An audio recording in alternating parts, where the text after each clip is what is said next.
Welcome to WHRO's Weekly Edition. I'm Jordan Christie. And I'm Barry Graham. We highlight the week's news and stories happening all over Hampton Roads. In this week's program, Dominion Energy informed shareholders that it lost over $200 million from pausing work on its offshore wind farm. Despite this, the project is still on schedule. Virginia Governor Abigail Spanberger provided the Democrats' response to President Trump's State of the Union address. It heavily criticized the president's tariff policies. And tonight, the president celebrated this law, the one threatening rural hospitals, stripping health care from millions of Americans and driving up costs. And it's Girl Scout cookie season. WHRO's Mechelle Hankerson went behind the scenes to see how the cookie operation is carried out.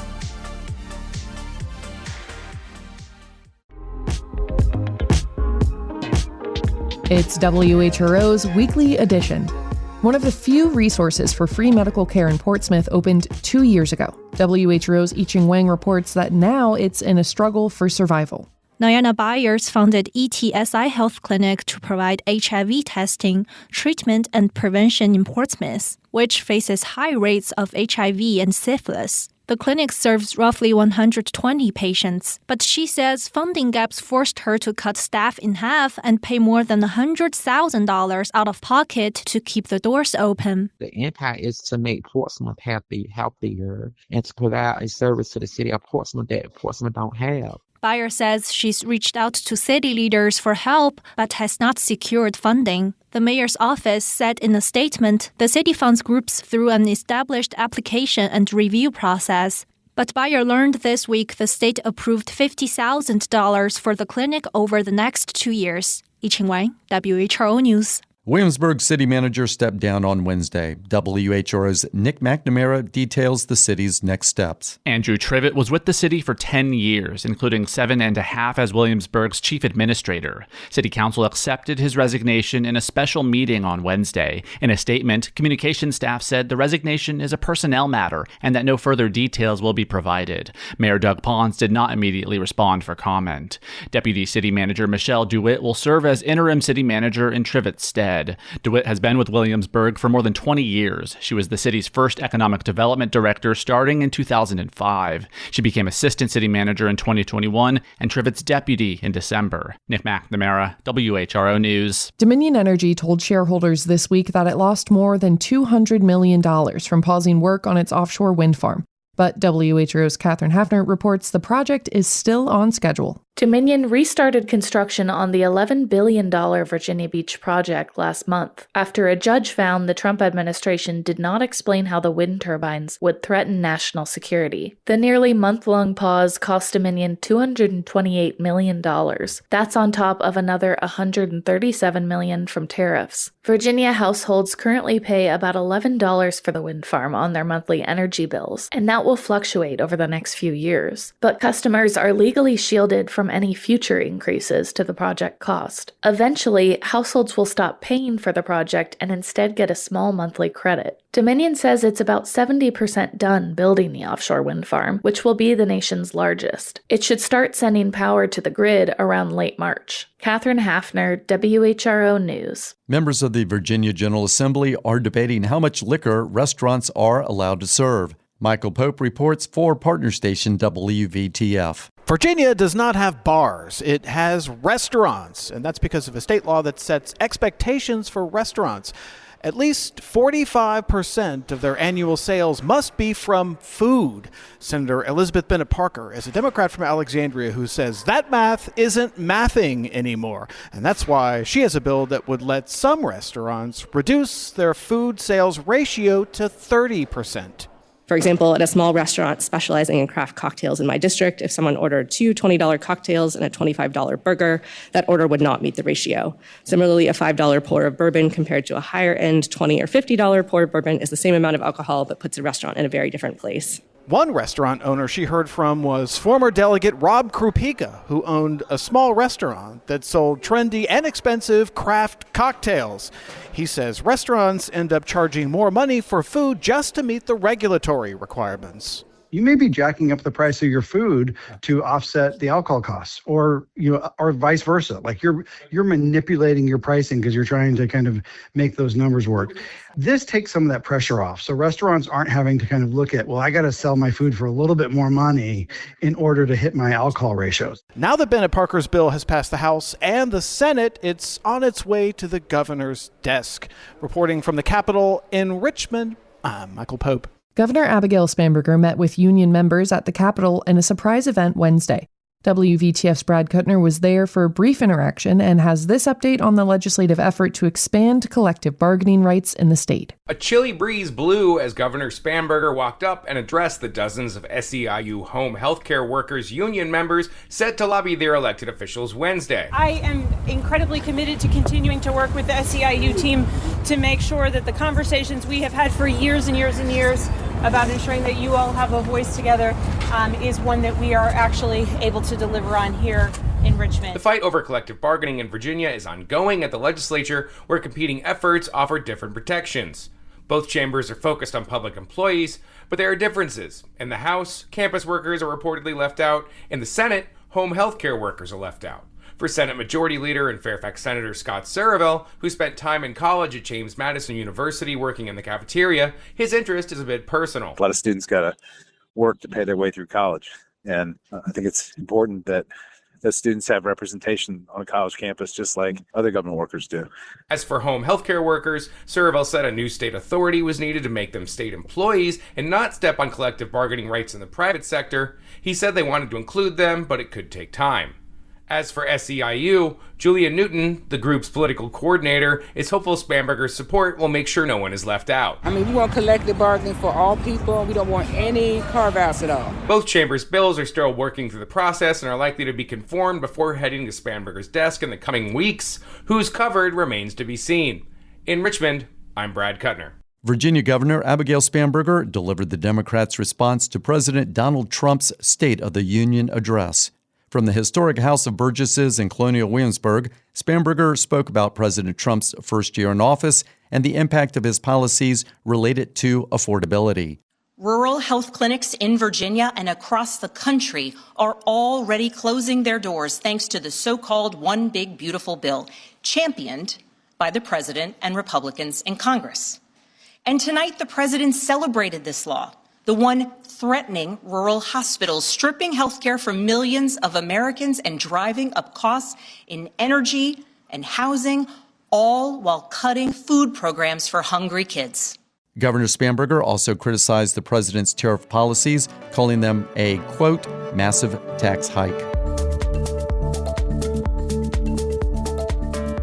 Still ahead on Weekly Edition, Governor Spanberger gave her blessing to turn 2 more Fort Monroe buildings into housing. But first, James City County is looking for people to serve on the inaugural board of directors overseeing an affordable housing trust. WHRO's Nick McNamara breaks down the group's responsibilities. Applications for the Community Land Trust Board open in March. James City County leaders will pick its members by summer. After it gets started, however, the portion of county-appointed members will shrink to 1/3 of the board. 1/3 will be residents in the land trust, and the final 1/3 will be other county residents.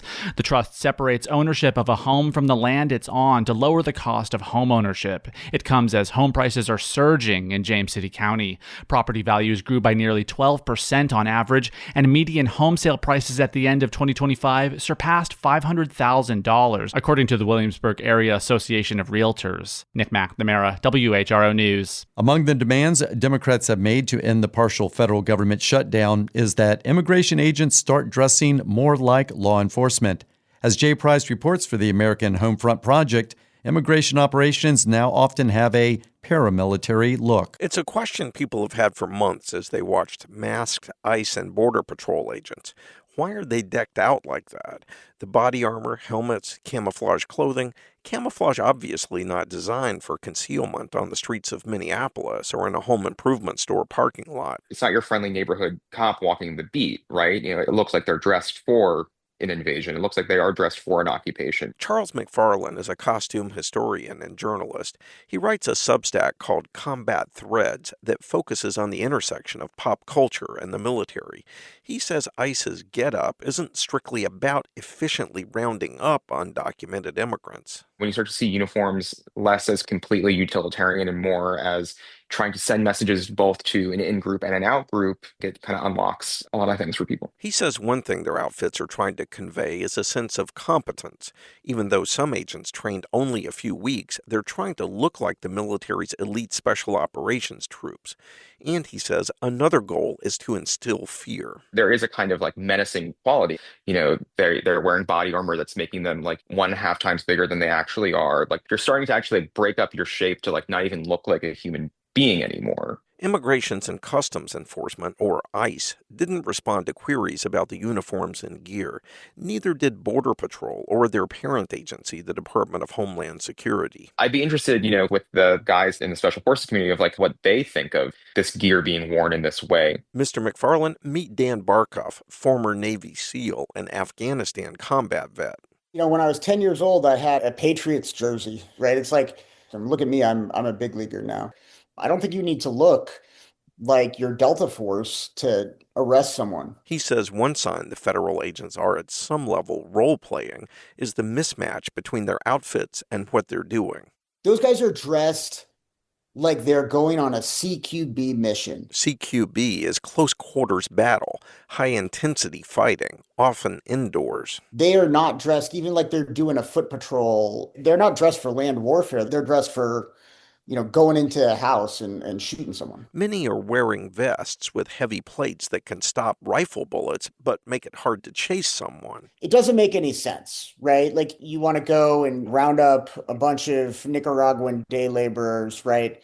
Well, you'd want to be able to run, right? And chase people. He says the uniforms and gear can contribute to aggressive attitudes and an us versus them mindset. When I got kitted up and got in a Humvee, I felt damn near as invincible as it's possible to feel. And we all felt that, right? Like there's this tribal, like we are invincible, no one can stop us.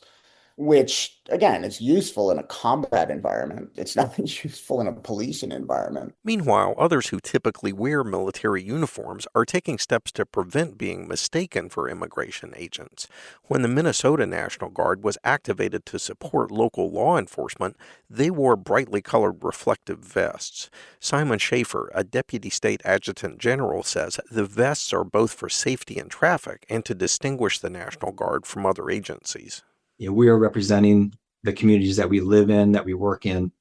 And so being more visible, and it's the safety of our members, but also it shows the public that the National Guard is present and contributing. McFarlane, the costume historian, notes the high-end military look has become omnipresent in popular culture, from movies and gaming to everyday clothing. Lately, though, he says he's heard more people mocking the agents' outfits, perhaps eroding the appeal of dressing like special operations. I'm Jay Price, reporting.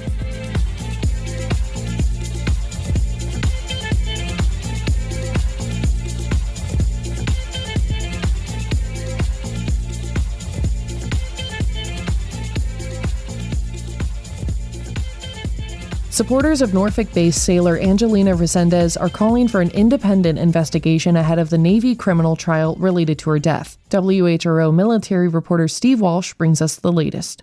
Sailor Angelina Resendez was declared missing at the end of May. Her body was found June 9th. Her mother, Esmeralda Castle, is calling for an independent investigation, saying she's been left out of the process. She deserves it. All these women here deserve it. Every service member, whoever's been harmed, by negligence because of a command, they deserve justice.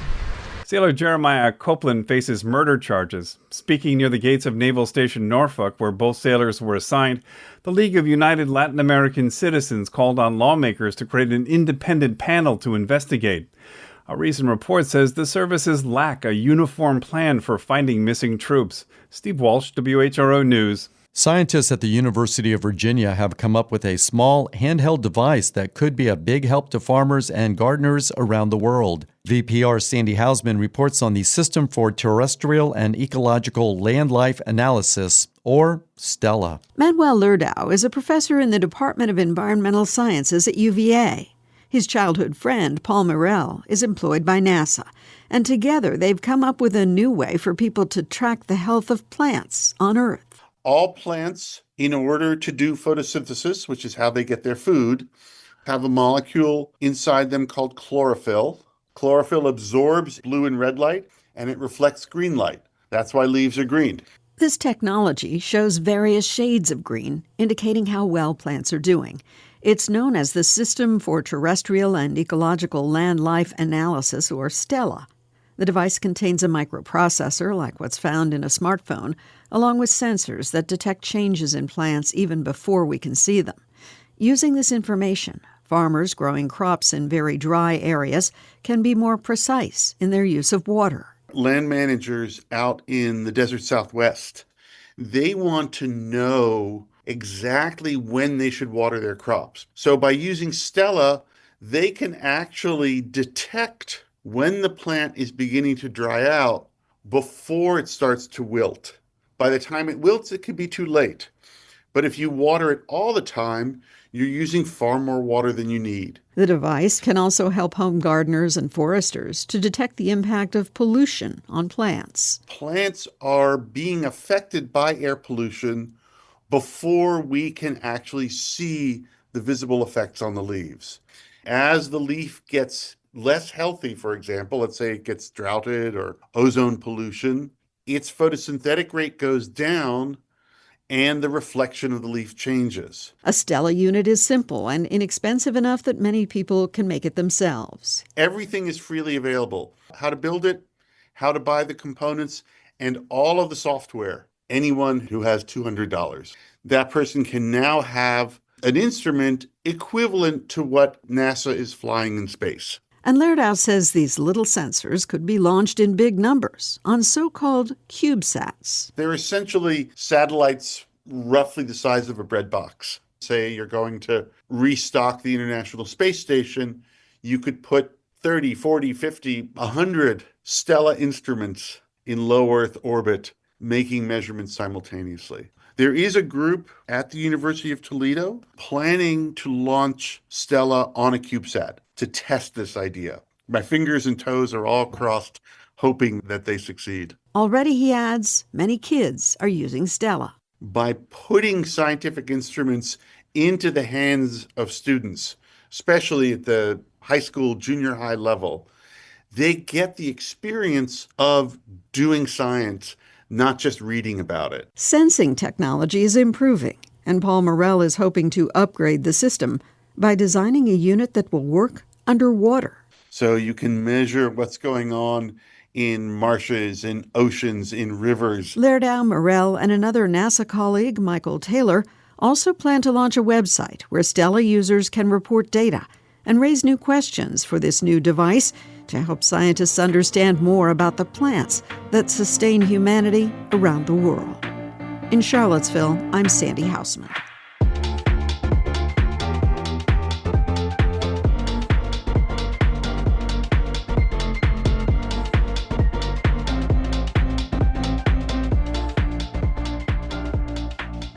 Hampton's Fort Monroe is a historic landmark. Governor Abigail Spanberger gave her blessing to turn 2 more of its buildings into housing. WHRO business and growth reporter Toby Cox has the details. The hospital building at the decommissioned Army base has been vacant for more than a decade. But in the future, people will be able to call it, or the old Arsenal building next to it, home. Hampton's Vice Mayor, Steve Brown, says the project will increase local housing supply while honoring the site's history. Point Comfort at Fort Monroe was the first landing of enslaved Africans in English North America. We're going to give it new life in a way that honors the past and certainly celebrates our future. The state's Fort Monroe Authority and developer Echelon Resources are collaborating on the project. That's the same Virginia-based developer turning former barracks at Fort Monroe into apartments. Governor Abigail Spanberger says she hopes the project inspires other public-private partnerships in the state. Toby Cox, WHRO News. Girl Scout cookie season has begun, but before you can find them outside local stores, troops had to organize the thousands of boxes. WHRO's Mechelle Hankerson went to see how the cookie season is made. It was 4 a.m. on a recent Saturday when the first volunteers arrived at Tidewater Community College's Virginia Beach campus to start moving pallets of Girl Scout cookies off moving trucks. By 7 a.m., others arrived to rip the boxes of Thin Mints and Do-si-dos out of shrink wrap and organize 4 drive-through lanes. Have jingle with the box. It's the annual Cookie Count and Go Day for the Girl Scouts of the Colonial Coast. 400 local troops received almost 1 million boxes of the popular baked goods to deliver or sell. It used to be that every region got a moving truck delivered to a church fellowship hall. They unloaded the cookies, sorted the cookies, and then the troops came one at a time to pick up their cookies, and then they went home to sort their cookies by girl. So now everybody comes through today. The driver gets to stay in the car and get served. That's Tracy Keller, CEO of the Girl Scouts of the Colonial Coast. The old cookie distribution system took an entire weekend. The drive-through model is set up in 3 cities, and the process is done in about 5 hours on one day. Troop leaders arrive in minivans with seats folded down, pickup trucks with empty beds, and some even rented U-Hauls to fit all the cookie orders their scouts have to fulfill. 27, 29. Caitlin Solway is a junior at Salem High School in Virginia Beach and has been a Girl Scout for 12 years. At the Cookie Count and Go, she used her experience to lead one of the drive-through lanes. I get the bubble sheet that has all of the cases numbers from the troop leader, and then I go and tell each cookie people how many they have so they can set them aside and get them ready so that when the troop leader comes up with their truck or U-Haul, they're ready to load them. Some of the cookies will be hand-delivered to customers by Girl Scouts. Others will stock the tables outside local stores for the next few weeks. Nationally, the Girl Scouts sell 200 million boxes of cookies per year. Keller says their goal this year is to sell 1.1 million boxes across the region, a goal that would generate almost as much money for girls to put back into their scouting experience. Many times if she's interested in camping, that's what she's using that funding for. She's going on some really cool, adventurous experiences, trying some new things. She might be part of our canoe team and competitive canoe team, and that funds her trip to New York to compete in the National Regatta. She might be really interested in travel and exploring different cultures, and that cookie fund is funding her trip to Europe where she's going to meet Girl Scouts and Girl Guides from all over the world. And she might just like to have fun and spend her money locally, and she also is going to be community service minded. So a lot of the cookie money goes right back into the community through service projects. Caitlin, the longtime Girl Scout, used proceeds from her cookie sales last year to visit Europe for about 2 weeks. Her time selling cookies and other Scout activities have helped her in other ways, too. I was really shy growing up, and I didn't really talk to people, so my mom was like, let's put her into something that will hopefully get her out of her shell, and that definitely did help and grew my confidence. Girl Scouts note the impact their programs have on the side of cookie boxes. Selling them helps with goal setting, decision-making, money management, business ethics, and people skills. Those skills come in handy when making recommendations to customers. Thin Mints and Samoas are by far the most popular flavors in Hampton Roads, but Girl Scouts learn about all the cookies to make more sales. But we also have a new cookie, the Explorer Moors, which we just got to try them as a troop, and they're like Oreos with like a little bit of an almondy marshmallow. They're really, really good. Girl Scout cookies are on sale until March 29th. To find where to buy them, visit gsccc.org/cookies. Mechelle Hankerson, WHRO News. You've been listening to WHRO's Weekly Edition. We had help today from WHRO's Toby Cox, Catherine Hafner, Mechelle Hankerson, Nick McNamara, Steve Walsh, and I-Ching Wang. WVTF's Michael Pope and Brad Kuttner, VPR's Sandy Hausman, and Jay Price with the American Homefront Project. Also, Connor Worley, who produced today's show. A reminder that you can always catch full episodes on the Weekly Edition podcast feed. You can get your news updates at WHRO.org and the WHRO Reports podcast feed. For all of us at WHRO and WHRV, I'm Barry Graham. And I'm Jordan Christie. Have a great weekend.